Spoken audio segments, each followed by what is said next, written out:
Banyak yang mengira bahwa ranah kognitif, afektif, psikomotor pertama kali dicetuskan pada tahun 1956 oleh Benjamin S. Bloom karena dimuat dalam taksonomi Bloom. Padahal jauh sebelum itu, sekitar tahun 1922-an, sejak berdirinya perguruan taman siswa, Ki Hajar Dewantara telah lebih dulu merumuskan konsep yang sejalan melalui pemikirannya tentang cipta, rasa, karsa. Ki Hajar Dewantara tidak sekedar membagi kemampuan manusia dalam 3 ranah, tetapi melihatnya sebagai satu kesatuan utuh dalam diri manusia. Cipta berkaitan dengan kemampuan berpikir, kognitif, rasa menyentuh dimensi perasaan dan nilai, atau afektif, dan karsa adalah kehendak yang mendorong tindakan nyata atau psikomotor.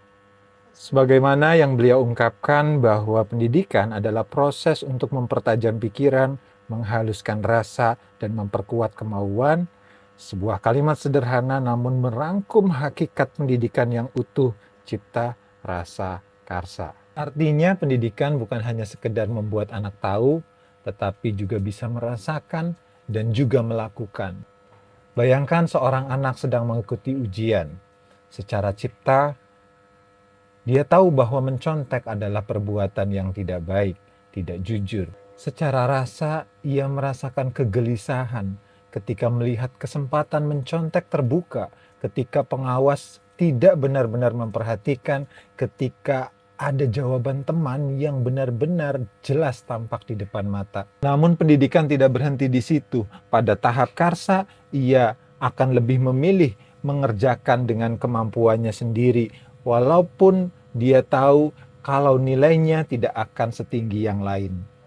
Di tengah momen itu ada satu kesadaran yang nilainya jauh lebih penting dari angka.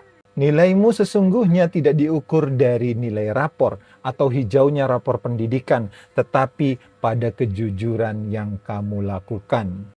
Disitulah kejujuran menjadi hidup. Bukan sekadar diketahui sebagai konsep, dirasakan sebagai nilai, tapi juga dilakukan sebagai suatu tindakan.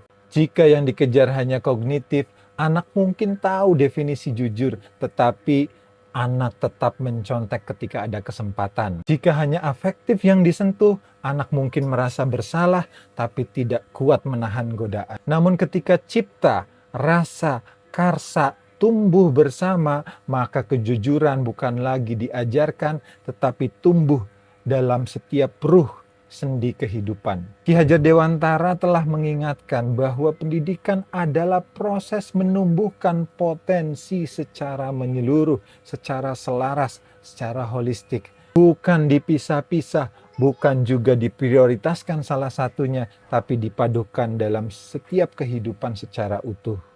Maka ketika hari ini kita bicara tentang pembelajaran yang berimbang, pembelajaran yang holistik, sesungguhnya kita sedang membaca ulang, menghidupkan kembali gagasan Bapak Pendidikan Nasional. Bukan sekedar seremonial tahunan Hari Peringatan Pendidikan Nasional. Pertanyaannya bukan lagi siapa yang lebih dulu, tetapi sudahkah pendidikan kita benar-benar menghidupkan cipta, rasa, karsa, hingga kejujuran benar-benar hadir dalam setiap tindakan kita.